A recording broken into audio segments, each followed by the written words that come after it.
Beneath the surface of the earth, silence takes on a different shape. It's not emptiness, it's memory. Every layer of soil, every ripple of stone, carries a trace of what once lived and vanished. To descend underground is to move backward through time, not by centuries, but by entire worlds. Long before the first temple was raised, before the first city wall was laid, the earth had already begun archiving its story. Rivers sculpted limestone into vast cathedral-like caverns, volcanic flows left behind honeycomb chambers. In those spaces, ancient humans took refuge, their torch smoke still faintly visible on cave ceilings across Europe and Asia. They weren't just hiding from predators or weather. They were learning something about the planet itself, that beneath the world of light was another realm entirely. In southern France, the Chauvet and Lascaux caves bear witness to this awakening. Deep in total darkness, people painted animals with astonishing realism, not where others could see them, but where no sunlight ever reached. It was as if the act of creation itself belonged to the underground. To make the invisible visible, they had to enter the earth. Archaeologists have often treated these caves as early art galleries, but their design and depth suggest more. The acoustics within the chambers amplify sound. The rhythmic drumming of hands or stones echoes like distant thunder. Researchers found that many painted figures correspond to the points where echoes resonate most strongly, as if the artists chose their spots by sound, not sight. The cave was alive, responding to them. This relationship between human and stone would never end. The deeper we dug, the more we turned the planet into an extension of our memory. The oldest known underground shelters date back more than 20,000 years. Primitive burrows reinforced with mammoth bones and clay. In Malta, the Halsaflieni hypogeum, carved around 4000 BC, spirals downward through 3 levels of chambers that once amplified chanting into a resonant hum. In China's Loess Plateau, entire villages were tunneled into the soft soil and lived in for millennia. Humanity has always known the secret. When the world above collapses, the ground below endures. Geologists call it stratigraphy, the layering of time. But in another sense, it's an act of forgetting. Each civilization buries the previous one, sometimes by accident, sometimes by intent. Cities rise atop ruins, and one day their own foundations will become another layer. The earth swallows, preserves, and hides, patiently, without judgment. Some scientists now argue that the planet itself behaves like a recorder. In Greenland's ice cores, microscopic traces of volcanic eruptions, cosmic dust, even nuclear isotopes are stacked like pages in a frozen diary. If the ice can remember our actions, then so too can the stone beneath it. Every tunnel carved, every chamber sealed, becomes another entry in the record. That's why descending underground feels different than climbing a mountain. One ascends toward the unknown sky, the other descends into the known forgotten. Each step downward strips away time until only echo and rock remain. The earliest myths reflect this intuition. In Sumer, the word Kur meant both mountain and underworld. To enter the earth was to cross into the realm of the dead, but also to return to the womb of creation. The Egyptians believed their sun god travelled beneath the earth each night to be reborn at dawn. The Greeks called it Hades. The Mayans called it Xibalba. Both were places where the living confronted what they could not understand. Archaeology and myth rarely meet on equal terms, yet here they overlap perfectly. Both describe the underground as a threshold, one between epochs, the other between worlds.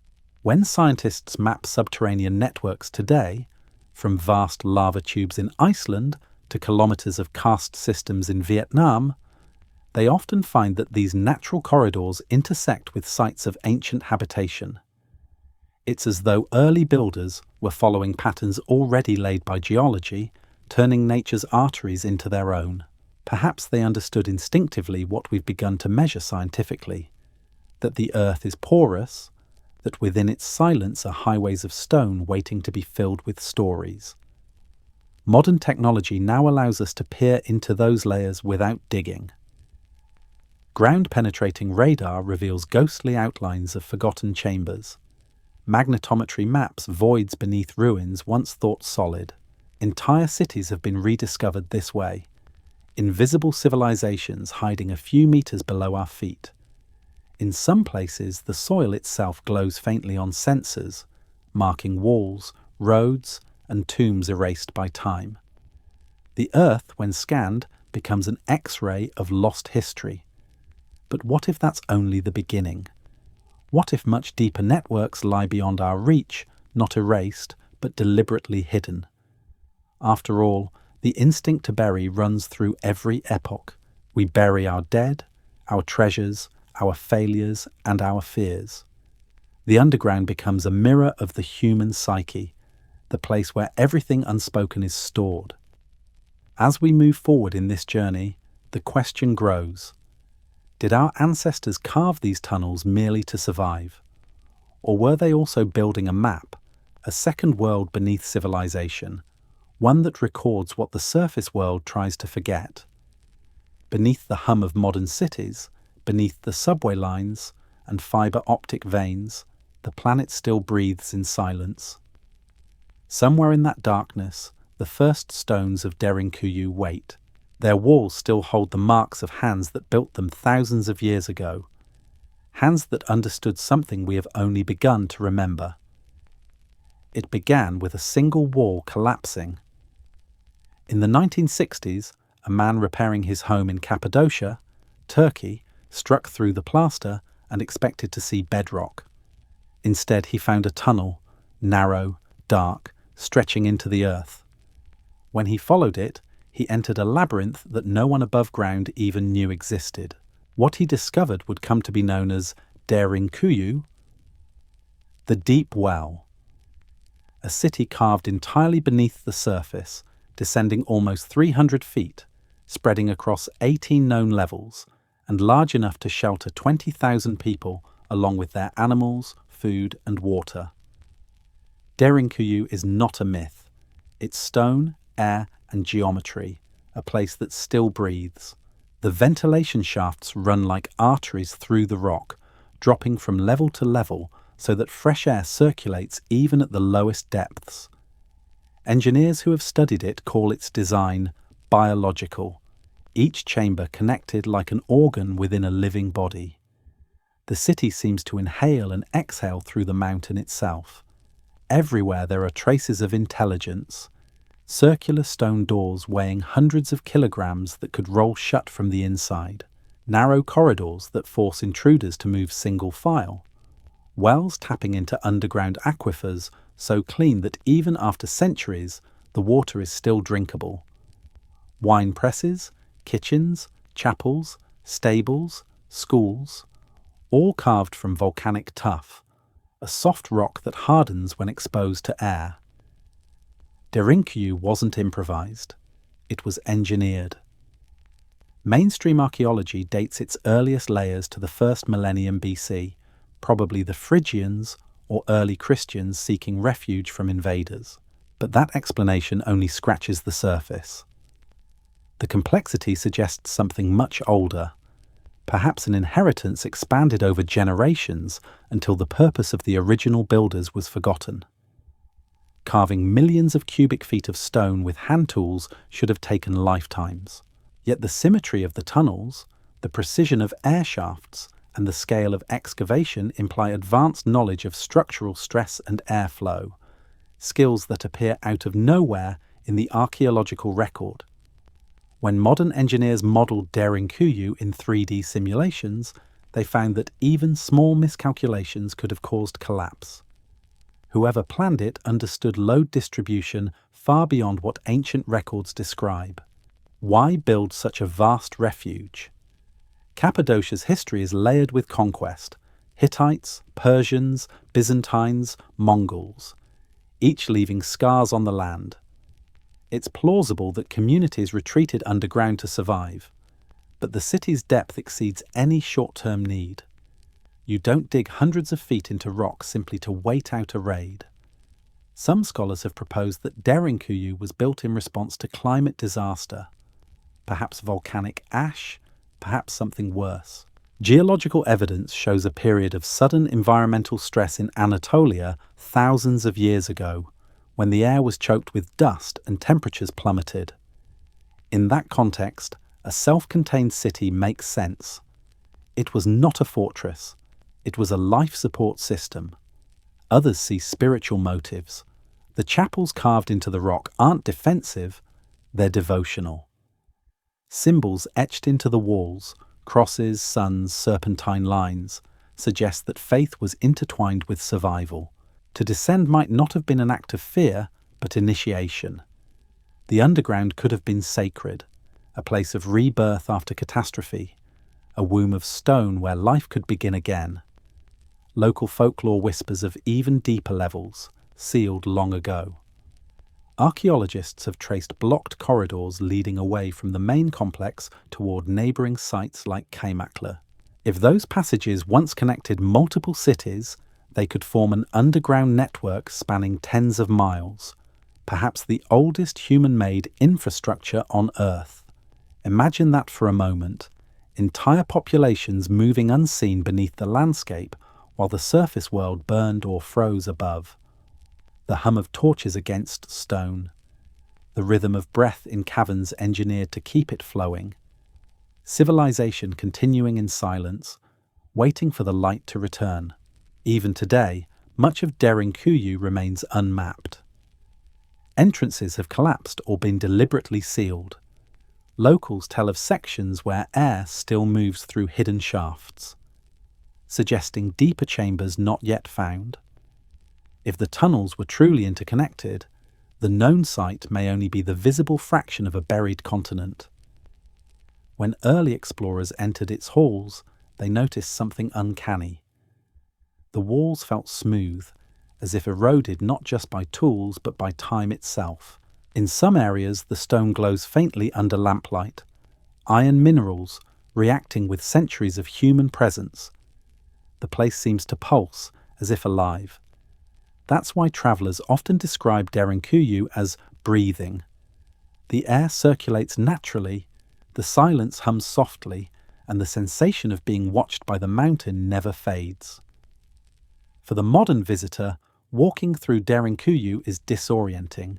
The tunnels narrow and widen unpredictably, leading into vast communal halls before collapsing back into throat-like passages. Some sections echo with perfect resonance. A whisper can travel yards without losing clarity. Others absorb sound entirely. It's easy to see how the city could have inspired myths of underworlds and labyrinths, places where humans vanish into the earth and return transformed. The question that lingers is not only how it was built, but why it was hidden. The entrances were sealed with stone and plaster, so seamlessly that the city vanished from history for more than 1,000 years. It wasn't destroyed by time, it was erased by design. Perhaps the people who lived there understood something we've forgotten, that true security lies not in fortresses that rise above, but in sanctuaries that descend below. The surface changes, empires rise, climates shift, oceans move, but the underground endures. As we leave the breathing corridors of Derinkuyu, another set of tunnels awaits half a world away. One's not built to shelter from danger, but to conceal divine secrets. There, beneath the pyramids of Teotihuacan, liquid mercury still shimmers in the dark, like a mirror reflecting the stars above. In the Valley of Mexico, there is a place where the dead still seem to walk. Teotihuacan, the city where men become gods. Above ground, its vast avenue stretches straight and solemn toward the Pyramid of the Sun. But far beneath that ancient street lies another city, darker, silent, and alive with mystery. It was 2003 when heavy rains opened a sinkhole at the base of the Temple of the Feathered Serpent. Archaeologist Sergio Gomez lowered himself through the narrow hole, expecting a simple drainage channel. Instead, his flashlight caught something impossible: a sealed tunnel blocked with massive stones running directly beneath the pyramid. When his team cleared the entrance, they entered a corridor untouched for nearly 2 millennia. The passage extended over 300 feet, ending in a series of hidden chambers beneath the very heart of the temple. It was a deliberate construction, not a tomb, but a world within a world. Inside, they found offerings of jade, seashells, obsidian blades, and hundreds of delicate figurines. But what transfixed Gomez was something stranger: liquid mercury, pooled in shimmering channels like molten silver. Even under weak light, the substance glowed, reflecting walls lined with powdered pyrite and hematite that glittered like a star field. Mercury is rare in ancient America. It is toxic, difficult to refine, and serves no practical purpose. Why carry such a deadly metal into the depths of a temple? And why pour it into a sealed tunnel? Some researchers believe the mercury symbolized an underworld river, mirroring the sacred waters that carried souls to the afterlife. Others suggest it represented the cosmic boundary between life and death, a silver horizon that only priests could cross. To the people of Teotihuacan, the universe was a dual mirror: heaven above, reflection below, their pyramids aligned with celestial constellations, while beneath them hidden passageways recreated those same stars in darkness. If the city above was a map of the sky, then the tunnels beneath were a map of the unseen. The precision of their design is staggering. The tunnel's walls were engineered to sparkle when torches were lit, creating the illusion of walking through a galaxy. Orbs coated in metallic dust hung from the ceiling, glowing faintly in the flicker of flame, perhaps representing planets or the souls of the dead. The deeper the initiates descended, the more the space transformed from stone to cosmos. At the end of the tunnel, archaeologists found 3 sealed chambers. Some expected royal tombs, but none were found. Only offerings arranged with ceremonial care, as though the act of concealment itself was sacred.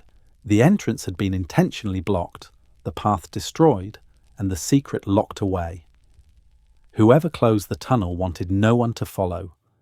Teotihuacan's rulers remain anonymous to this day. No tombs, no inscriptions, no names. It's as if the civilization erased its own identity, leaving only its architecture to speak.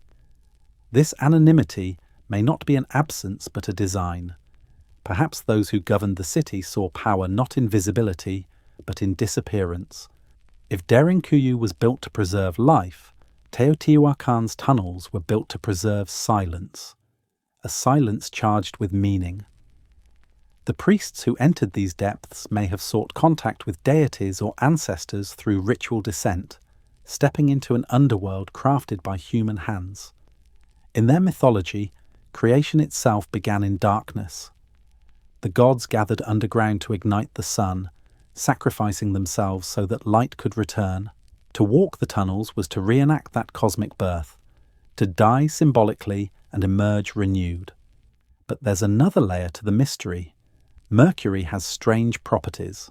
It conducts electricity, forms mirrors, and reacts to magnetic fields. In ancient alchemy, it was seen as the essence of transformation, the bridge between solid and fluid, life and death. Could the use of mercury here hint at a lost technological or symbolic science where ritual and physics were one? Some independent researchers note that mercury has also been discovered at other Mesoamerican sites, like the pyramid at Teotihuacan del Camino and in Mayan tombs at El Mirador. These discoveries suggest a wider pattern, a hidden network of sacred chemistry stretching across pre-Columbian civilizations. Teotihuacan's duality is haunting. Above ground, a city for tens of thousands. Below, a cosmos for the dead. Above, the sun. Below, a mirror of silver. The architects seemed obsessed with symmetry between the seen and the unseen. Even the city's central axis, the Avenue of the Dead, aligns with astronomical events, channeling light directly toward the pyramid summits on solstices. and yet, under the same alignment, darkness flows. The tunnel was sealed nearly 1,800 years ago, long before Teotihuacan's fall.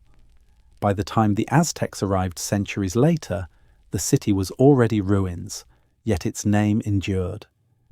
They believed gods once lived there, beings who vanished into the mountains and caverns, leaving their reflections in the stone. Perhaps they remembered fragments of an older truth, that the gods of the surface were born beneath it. Today, the tunnel remains partially closed. Mercury still pools at the lowest points, toxic and shimmering, untouched. It is as though the ancient builders left behind a warning or an invitation that some doors are meant to remain sealed until the world above is ready to understand them. When we look down into that glowing river, we are seeing more than metal.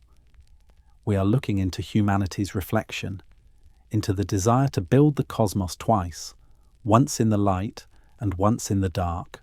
And if Teotihuacan shows us how the underground became sacred space, then far south in the Andes, another civilization used tunnels not to worship the gods, but to speak with them.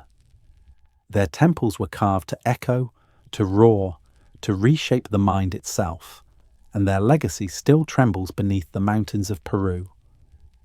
High in the Peruvian Andes, where clouds drift like ghosts between mountains, lies a temple that hums with sound even when no one speaks. Its name is Chavín de Huántar, a site older than the Inca, older even than the myths that would one day try to explain it. At first glance, Chavín looks ordinary, a series of terraced plazas, stairways, and carved stone blocks. But beneath this quiet surface, a labyrinth descends into the earth. Narrow tunnels twist in every direction, intersecting like veins beneath the body of the temple. To walk inside is to enter a controlled disorientation, a world built to unmake perception. Archaeologists who map the tunnels describe a design that seems less architectural than anatomical. Some corridors squeeze so tight a person must turn sideways to pass. Others open suddenly into resonant chambers where even a whisper multiplies into thunder. Beneath the floors, channels carry rushing water, their roar echoing through the stone, producing the illusion that the temple itself is alive. In the 1970s, researchers brought replica pututus, conch shell trumpets found at the site, into the tunnels. When they blew them, the sound filled every passage with a low, vibrating growl that shook the walls and the body alike. It wasn't music, it was transformation. In those moments, the underground ceased to be a building. It became an instrument. Imagine entering that space as a pilgrim 3,000 years ago. You descend into total darkness, guided by priests who vanish into the tunnels ahead. The air grows heavy. The roar of unseen water surrounds you.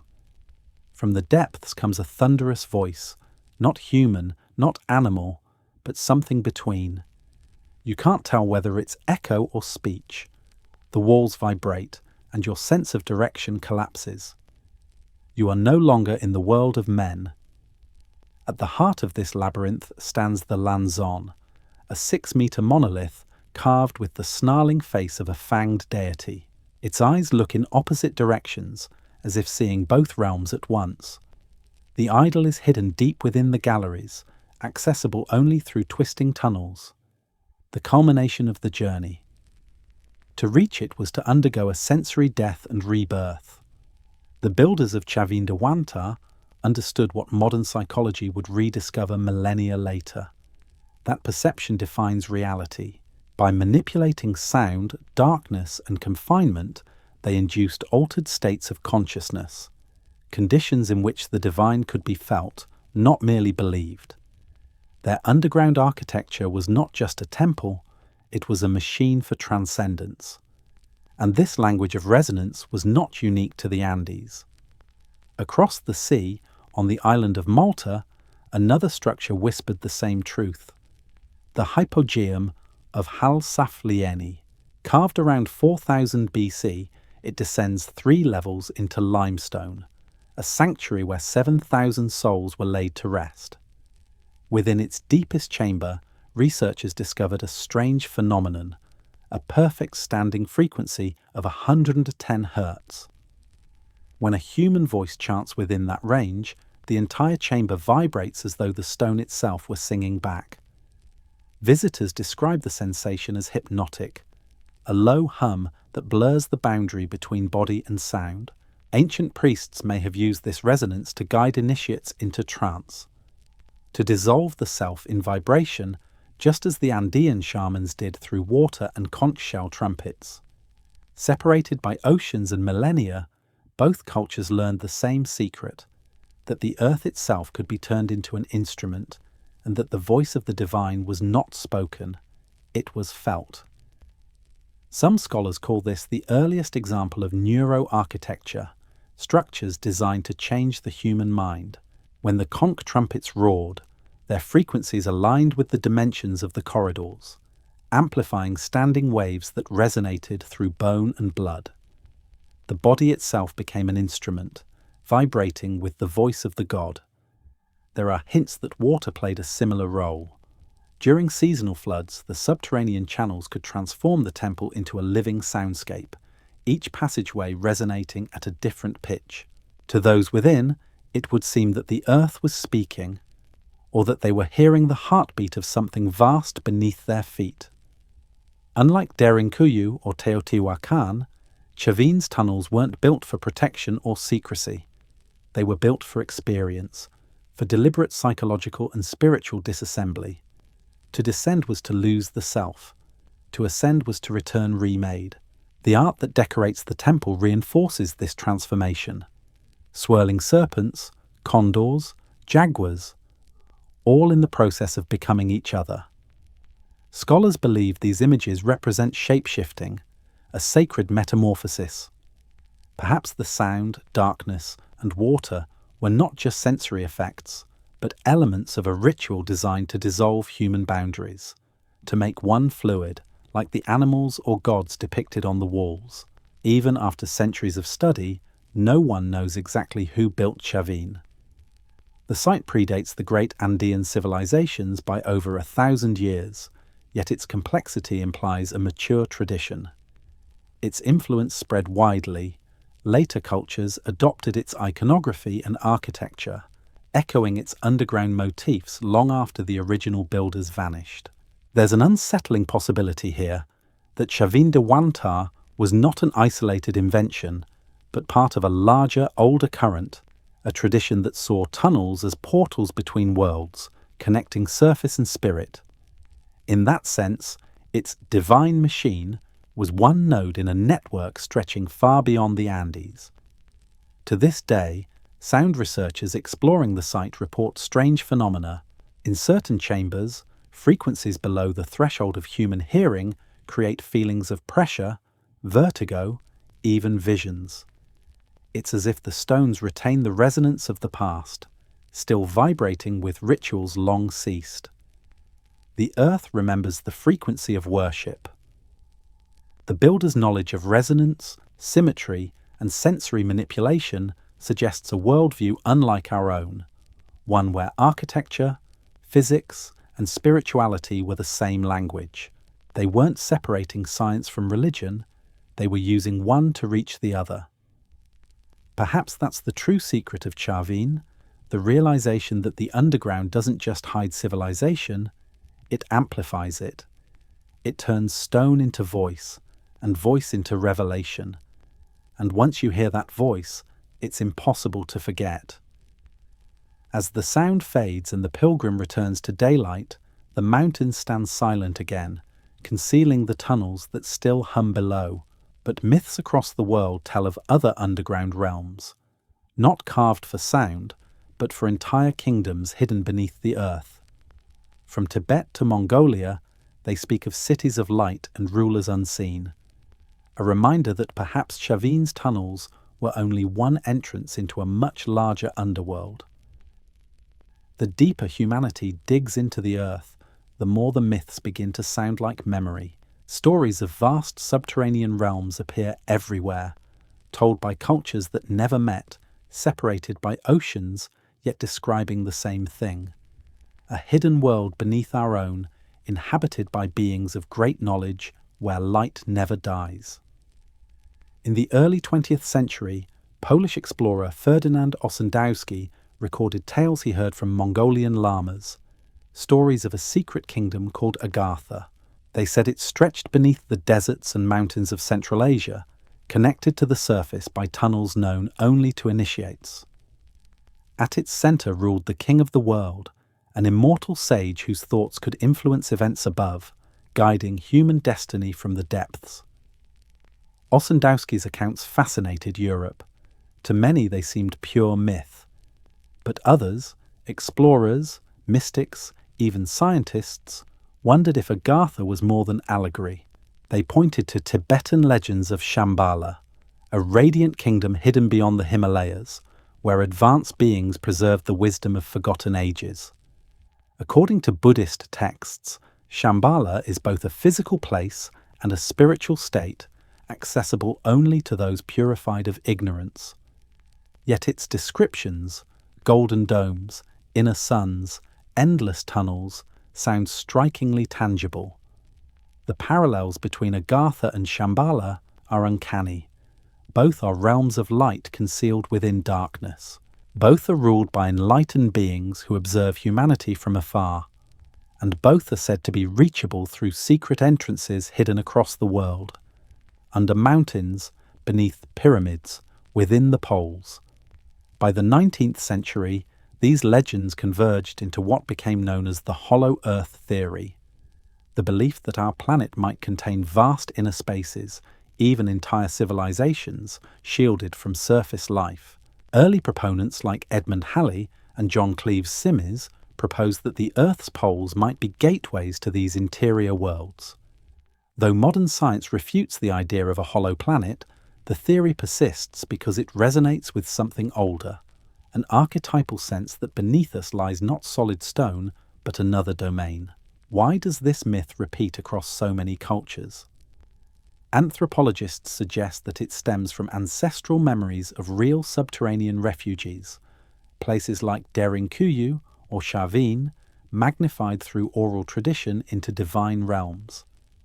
But perhaps there's another layer, a psychological one.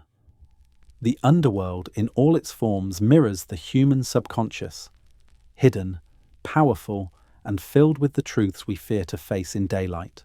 In that sense, Agartha and Shambhala may be less about geography than remembrance. They symbolize continuity, a lineage of knowledge preserved through cataclysm. In Buddhist prophecy, Shambhala will reappear at the end of an age, when chaos covers the earth and wisdom must rise again from below. It's a cyclical vision, history not as a straight line, but as a spiral returning to its origin. Still, the persistence of these stories invites a more daring thought. What if fragments of truth lie buried in them? Mount Kailash in Tibet, often associated with Shambhala, shows unexplained geometric formations that resemble eroded architecture. In Mongolia's Gobi Desert, explorers have reported caverns that extend for miles, carved by unknown hands. In Antarctica, radar imaging has revealed voids beneath the ice large enough to hold entire mountains. Even in South America, indigenous myths speak of cities of light beneath the Andes, entrances said to open only to those who approach with pure intent. Everywhere we look, the pattern repeats. A hidden kingdom beneath, a chosen few allowed to enter, a promise that what was lost above endures below. It's as if the memory of Agartha is encoded into our collective story, a whisper from a time when humanity lived closer to the Earth's pulse. Writers and occultists in the 19th and 20th centuries, from Helena Blavatsky to Nicholas Roerich, reinterpreted these legends as evidence of an unbroken chain of wisdom reaching back to a pre-cataclysmic age. They believed that the underground cities were not just refugees, but archives, preserving the records of civilizations erased from the surface. Roerich himself claimed to have seen glowing objects in the skies above the Himalayas, which local monks told him were messengers from Shambhala. Even today, explorers in Tibet and Mongolia report strange magnetic anomalies and deep resonances in mountain caverns, sounds that seem to come from within the rock, pulsing like a distant drum. To those who know the myths, these are not coincidences, but reminders that the old gateways still breathe. Whether metaphor or memory, these legends reshape our idea of civilization. They suggest that what we call advanced may not refer to technology or empire, but to the mastery of harmony, of living unseen in balance with the earth. Agartha and Shambhala embody the ultimate inversion. The greatest civilizations are not those towering above the world, but those hidden within it. And if such realms truly existed, perhaps their memory survived in other traditions far from Asia. Across the ocean, among the Hopi, the Navajo, and the Cherokee, there are stories just as ancient, of ancestors who once lived below the surface, protected by spirit beings until the world above could be reborn. Their emergence from darkness marks the moment humanity began again, and like every legend we followed, it begins deep underground. Across the deserts of the American Southwest, beneath mesas and canyon walls, the air carries old voices. They tell stories of people who did not descend into the earth, but who rose from it. For the Hopi, one of the oldest indigenous nations of North America, the story begins in the previous world, a realm of darkness beneath the surface. When that world grew corrupt, it was destroyed by flood and fire, but a few survivors, guided by spirit beings called the Ant People, found refuge underground. There they waited until the new world was ready. When the time came, they climbed upward through a narrow opening in the roof of their cavern, the Sipapu, emerging into the sunlight to begin again. That small circular hole, the Sipapu, is still built into every Hopi ceremonial kiva. It's a constant reminder that humanity, in their telling, is born of the underworld.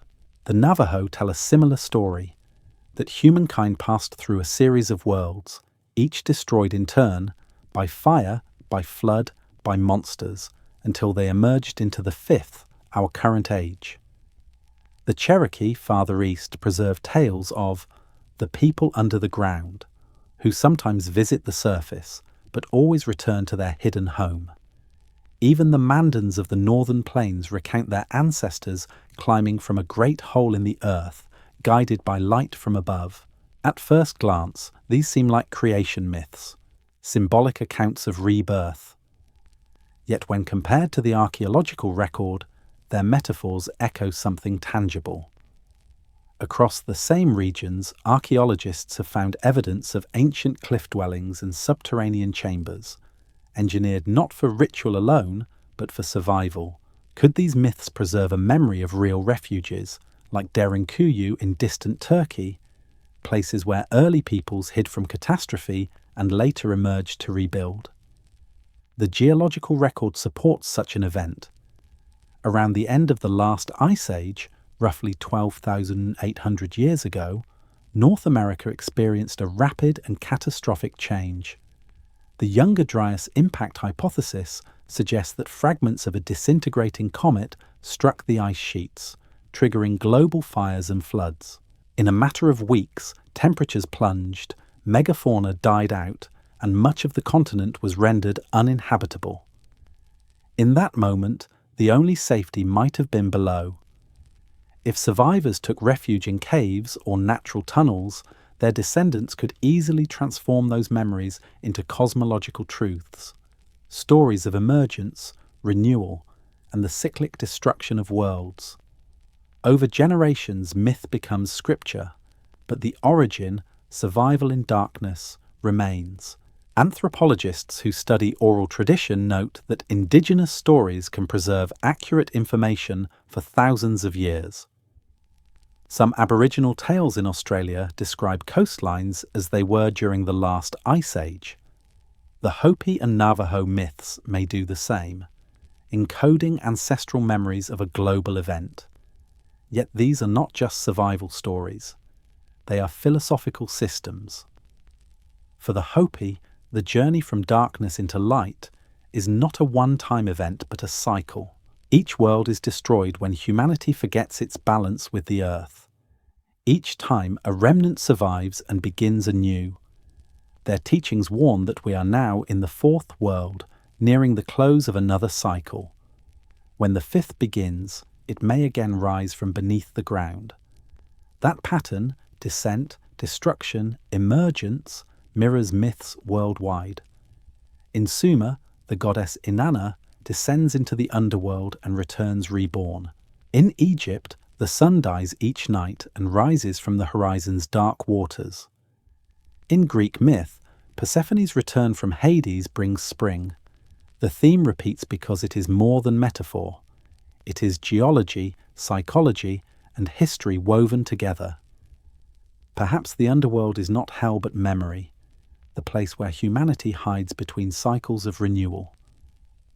Some researchers have found intriguing physical parallels to these myths in North America. In the Grand Canyon, there are reports, controversial and often dismissed, of tunnels and chambers containing artifacts of unknown age. Early 20th century explorers claimed to find cave complexes with signs of prolonged habitation deep within its cliffs. Though mainstream archaeology rejects these accounts, they persist in local lore. Even in the Hopi mesas themselves, extensive natural caverns exist, some sealed, some still used for ceremony, portals between this world and the one remembered below.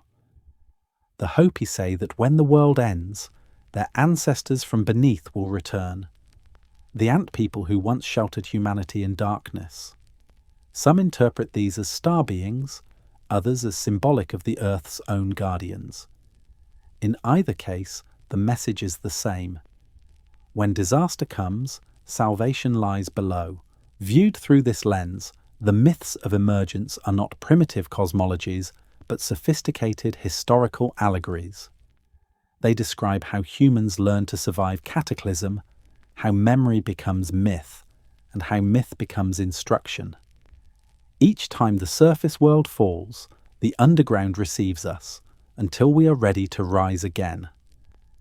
The stories of the Americas fit perfectly within a global pattern. In Asia, Agartha and Shambhala preserve the idea of hidden realms where wisdom survives. In the Andes, Chavin's tunnels echo with the voice of transformation.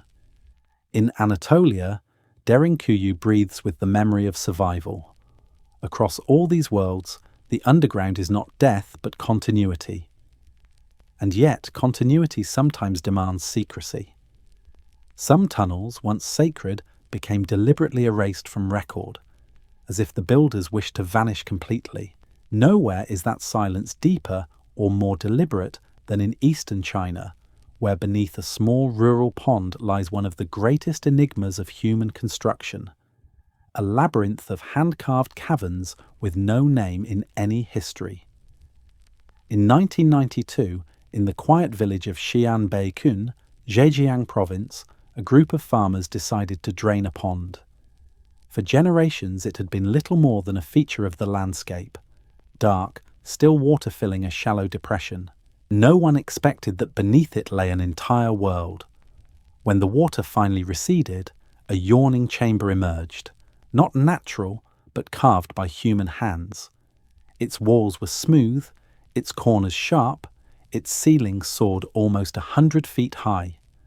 Over the following months, 23 more caverns were discovered around it, each vast, each sculpted with mathematical precision. Collectively, they became known as the Longyou Caves, a name that barely hints at their scale or their mystery. No one knows who built them. No records describe their construction. No tools, debris, or human remains were found inside. The caves appear in no dynastic chronicle, no local folklore, no imperial archive. It is as if a civilization erased its own fingerprints. Each chamber is enormous, with ceilings that ripple like water from meticulous chisel marks, parallel grooves covering every surface, carved by hand, each stroke perfectly aligned. The estimated volume of stone removed exceeds 1 million cubic meters. Even with modern technology, such a feat would take years. With ancient tools, it borders on the impossible. Archaeologists date the Longyou Caves roughly 2,000 years old, perhaps to the early Han Dynasty. But that raises more questions than it answers. The Han were record keepers. They documented everything, from taxes to eclipses, yet nothing about a project of this magnitude exists. No quarry, no inscription, no mention of the workforce or purpose. Why build such vast underground halls and leave them empty? Why conceal them beneath ponds, sealing their entrances until discovery by accident? Some scholars have proposed practical explanations. Maybe they were quarries, abandoned after excavation. But the precision of the walls, the absence of tool debris, and the decorative grooves refute that. Others suggest they were granaries, tombs, or storage chambers. But no relics, no altars, no bones have ever been found. The stone shows no signs of soot from torches or cooking, implying the interiors were never inhabited. What remains is silence, the kind that feels intentional. Local investigators note that the caves share near identical dimensions and orientation, suggesting a single design principle. The angles are precise, the ceilings uniform, and yet each cavern is unique, as though following an underlying geometry we no longer understand. Some align with constellations visible during the 3rd century BC, others point toward cardinal directions or sacred mountains. There is also evidence that parts of the caves were once flooded deliberately. The smooth mineral deposits along the lower walls indicate prolonged submersion, not accidental flooding. Could the builders have sealed them intentionally, transforming these caverns into subterranean reservoirs or ritual chambers beneath the water? Chinese tradition holds that water is the mirror of heaven, a conduit between worlds. Perhaps these flooded halls were meant to reflect the cosmos below, like Teotihuacan's rivers of mercury. The patterns repeat across continents: light above, darkness below, reflection, symmetry, concealment.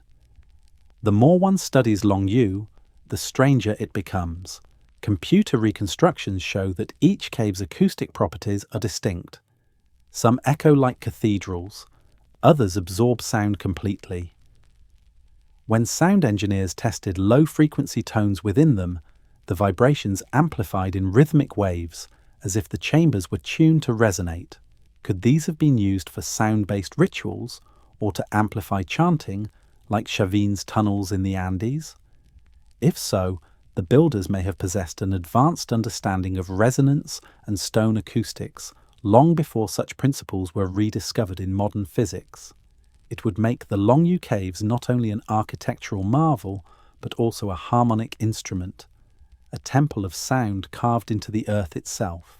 Centuries later, on the opposite side of the world, humankind repeated that transformation, turning labor into sanctity, darkness into light.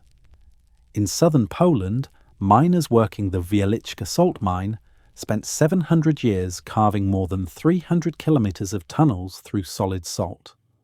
Over time, the mine evolved into something more than industry. It became a cathedral of labor. Chambers once filled with miners' sweat now hold salt crystal chandeliers and sculptures of saints, a vast underground chapel where music reverberates like prayer through translucent walls. It is a living testament that even in an age of work and dust, humanity still seeks the sacred beneath the surface, shaping faith from the residue of survival. The miners of Wieliczka did what the priests of Chavín once did. They made the earth itself a sanctuary. It is the same impulse that carved Longyou, to hollow out stone until the void becomes divine. There's another unsettling clue. Several of the caves remain partially submerged even today. Their dark waters conceal unknown depths, and sonar scans suggest there are still sealed chambers beyond the mapped sections.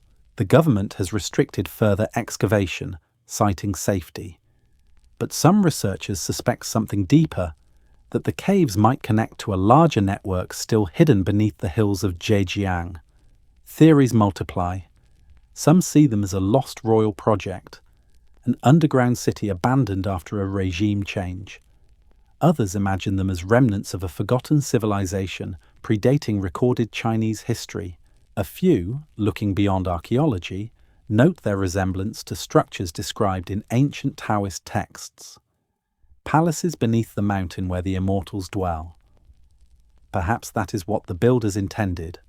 Not a monument for the living, but a sanctuary for eternity. A place where the mortal world and the eternal could meet in silence. Even the physical texture of the stone seems deliberate. Those rhythmic chisel lines, numbering in the millions, form a continuous pattern flowing from wall to wall, as if encoding information in geometry. Some have compared it to the ripples of water or the waveform of sound, a frozen vibration. What message could endure so long, hidden beneath a pond in rural China, waiting for chance discovery after 2,000 years? Standing within those halls today, the air feels different, denser, charged. The faint hum of water beneath the stone gives the illusion of breath.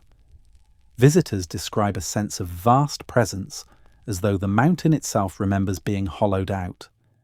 The atmosphere mirrors Derinkuyu's stillness, Teotihuacan's reflection, Chavin's resonance, each a chapter in the same subterranean language. If Derinkuyu was the underground city of survival, and Teotihuacan the underworld of secrecy, and Chavín the machine of transformation, then Longyou is the monument of erasure, proof that a civilization can build wonders, then vanish them completely from its own story. And that erasure leads us into the modern age, where the instinct to bury has not disappeared. It has only changed its purpose. For now, the tunnels no longer protect souls or honor gods. They guard nations.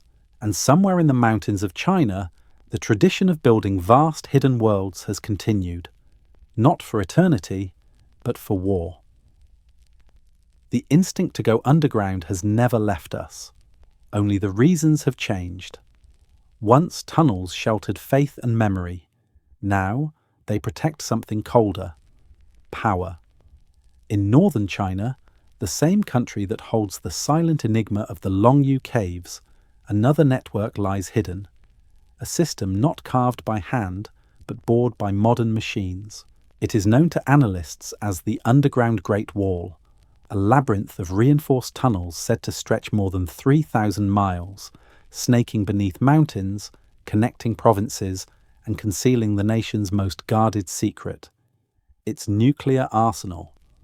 Satellite imagery reveals faint traces, disguised entrances that look like hillsides, ventilation shafts hidden among forests, and rail lines vanishing into rock. Western intelligence estimates that hundreds of missile launchers, warheads, and mobile command centers move within that subterranean maze. Its existence was confirmed briefly in 2009, when Chinese state television aired a short segment showing missile transporters driving through massive concrete corridors. Since then, silence. The comparison is staggering. Derinkuyu could shelter 20,000 people. The underground Great Wall could shelter a civilization's extinction insurance. It is not a relic of survival. It is a continuation of the same ancient instinct evolved for modern fear. When catastrophe threatens, hide below. Only this time, the catastrophe is one of our own making. China is not alone. Far to the west, in the Ural Mountains of Russia, another mountain breathes secrecy, Mount Yamantau. To the untrained eye, it appears ordinary, a wooded peak surrounded by mining towns. But for decades, satellites have shown immense construction projects around it. Rail lines disappearing into tunnels, spoil piles the size of hills, entire towns fenced off from the world. When questioned, Russian officials have offered contradictory answers. At various times they've claimed Yamantau was a food storage facility, a mining operation, or a repository for the treasures of the Russian people. But nothing about the site matches those explanations. It is, by most accounts, a continuity of government fortress. A subterranean city large enough to house tens of thousands of people, designed to survive nuclear war. American intelligence reports during the 1990s described it as the largest construction project in the post-Soviet world. Even as Russia's economy collapsed, the mountain's tunnels kept expanding. The symbolism is haunting. While civilizations above ground struggled with political change, beneath the Urals a new world was being carved. Not for worship, not for memory, but for endurance. The mountain became a modern Derinkuyu, built not to escape gods or invaders, but the annihilation of light itself. And yet, secrecy breeds speculation. Some say Yamantau connects to other underground complexes across Russia, forming a network of bases, storage vaults, and command centers stretching for hundreds of miles. Others claim it houses far darker projects, research labs sealed away from the public eye, places where science and secrecy blur. The truth, like the tunnels themselves, remains buried. In the United States, similar structures lie hidden beneath the Rockies. The Cheyenne Mountain Complex, built during the Cold War, was designed to survive a direct nuclear hit. Its steel blast doors, weighing more than 25 tons, guard corridors cut deep into granite, where the North American Aerospace Defense Command once monitored the skies. Today, much of its operation has shifted elsewhere, but the complex remains active, maintained as a last resort command center. Above it, tourists hike trails without realizing that beneath their feet lies a city built for the end of the world. All these places, Yamantau, Cheyenne, the underground Great Wall, share a single purpose: to ensure continuity. But what they also share is a lineage, one that stretches back through time. Every epoch has built its sanctuaries below, from Derinkuyu's volcanic corridors to Teotihuacan's mercury rivers, from Chavin's echoing halls to Longyou's drowned caverns. Each generation hides what it fears most: flood, famine, divine wrath, annihilation. Modern governments have merely inherited that tradition, replacing myth with policy, faith with deterrence. The same darkness that once sheltered priests now shelters machines capable of erasing continents. And still, even amid this power, the pattern persists: secrecy, silence, erasure. Officially, China acknowledges the tunnels exist, but not their scale. Russia denies Yamantau's military purpose, though its perimeter remains guarded. The United States keeps its network classified, even as budget records hint at vast, deep infrastructure programs. The surface world sees only mountains, hills, and forests, unaware that beneath them hums the machinery of survival. The psychological thread runs deeper still.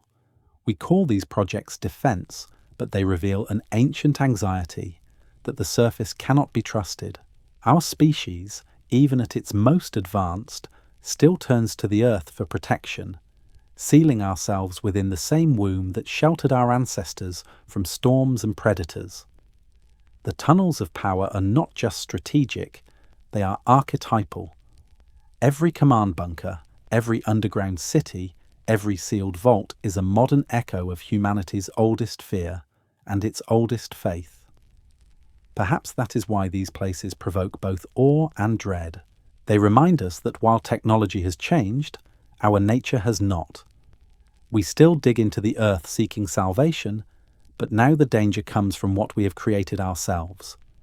We bury our weapons, our data, our leaders, and in doing so, we bury a piece of our humanity.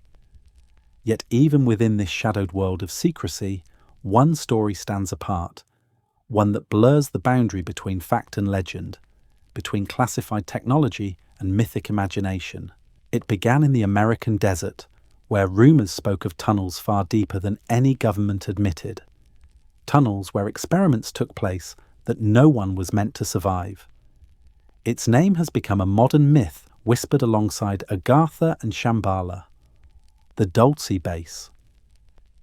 In the high desert of northern New Mexico, mesas rise like broken altars against the horizon. Beneath one of them, so the stories say, lies a secret that bridges every age of human fear. It is called Dulce Basie, and for decades it has existed somewhere between rumor and revelation, myth and memory.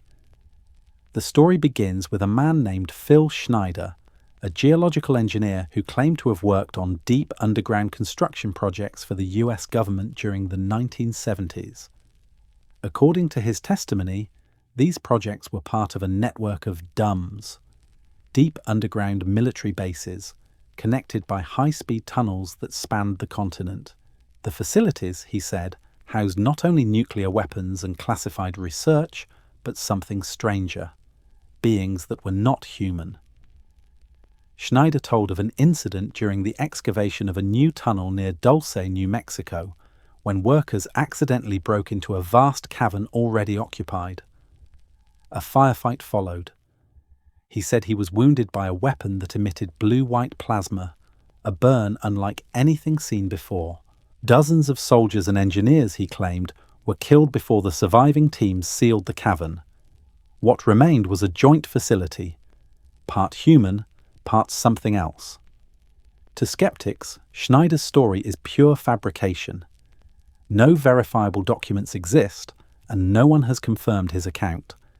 Yet his death in 1996, officially ruled a suicide but surrounded by controversy, ensured that the legend would never die. Today, Dulce occupies the same psychological space that Agartha once did, a symbol of the unknown beneath our feet. The specifics may be fantasy, but the pattern is familiar. Each era invents its own underworld. For the ancients, it was the realm of gods and spirits. For the modern age, it is the domain of secrecy, technology, and conspiracy. In both, truth is hidden, not lost but protected. If Derinkuyu embodied survival, and Teotihuacan embodied secrecy, and Chavín embodied transformation, then Dulce represents the convergence, the place where all motives meet: survival of power, secrecy of purpose, transformation of truth. Because whether or not Dulce exists, it mirrors what we already know to be true, that vast facilities do stretch beneath our nations, that governments guard what they cannot explain, and that the instinct to conceal, once born of fear, has evolved into a system of control. And that instinct has not stopped with governments. It has become personal and profitable. Today, a new generation of subterranean architects is at work. Across the world, billionaires and tech magnates are quietly constructing luxurious underground shelters, self-contained ecosystems designed to survive any apocalypse. In New Zealand, companies are carving fortified villas into remote hillsides, complete with hydroponic farms and filtered air systems. In the American Midwest, abandoned missile silos are being reborn as private bunkers with theatres, spas, and simulated daylight. In Switzerland, firms offer multi-level survival condos with art galleries and swimming pools buried beneath alpine rock. They call them investments, or security, or resilience. But the psychology is ancient. It is the same reflex that drove the people of Cappadocia to carve Derinkuyu, the same fear that filled Cheyenne Mountain with blinking lights and blast doors. Only now, the threat is no longer invasion or flood. It is the collapse of civilization itself. Climate breakdown, uncontrolled AI, social unrest, nuclear war. Once again, humanity's response is not to rise above, but to dig below. These modern sanctuaries, gleaming with technology and privilege, are the newest layer of the same buried story. They are cathedrals of anxiety, built with the same unspoken prayer: let the earth protect us from what we have created. Their architects may speak of survival, but what they are really building is continuity, the dream that life can hide from its own consequences. And so, the myth persists. Reports from locals speak of strange lights over Archuleta Mesa, of unmarked helicopters flying low without insignia, of deep vibrations that shake the desert at night. To believers, These are signs that something moves beneath the rock. Machines, experiments, perhaps even life. To others, they are echoes of imagination amplified by silence. But silence is where all these stories begin. It's the same silence that filled the halls of Longyou, the tunnels of Chavín, the sealed chambers of Teotihuacan. It is the voice of the earth itself, deep, resonant, patient. Across every civilization, the pattern endures. When humanity faces what it cannot control, it digs. The reasons vary: catastrophe, faith, science, war. But the gesture is always the same. We descend into the dark, searching for something we can only find when light is gone. Archaeologists say the underground preserves history because it resists decay. But perhaps it preserves something more: the truth about ourselves. Every tunnel, every hidden chamber is an admission that we do not trust the surface, that we sense the world above is temporary. And maybe that's why the earth still feels alive when we stand inside its hollow places. The air moves, the walls breathe, and time folds back on itself. It is not merely geology, it's remembrance. Derinkuyu still exhales through its shafts. Teotihuacan still reflects its stars in mercury. Chavín still vibrates with the hum of unseen water. Longyou still hides its unspoken geometry beneath its pond. And in the modern age, mountains still guard tunnels no one can enter. Each is a verse in the same song, a resonance that began when the first humans carved shelter into the stone and heard their own heartbeat echo back. We keep building down not because we fear the dark, but because something in us recognizes it, knows it as home. So when we speak of 10,000 miles of tunnels, we are not only mapping rock, we are tracing the corridors of memory. Beneath civilization lies another civilization, one built not of empires, but of silence, reflection, and the will to endure. The next time you walk across a city street, remember, the ground below you is not empty. It is alive with forgotten breath, ancient and modern, sacred and secret, all whispering the same thing through the stone. What is buried is not gone. It is waiting. Where are you listening from tonight, and what lies beneath your feet?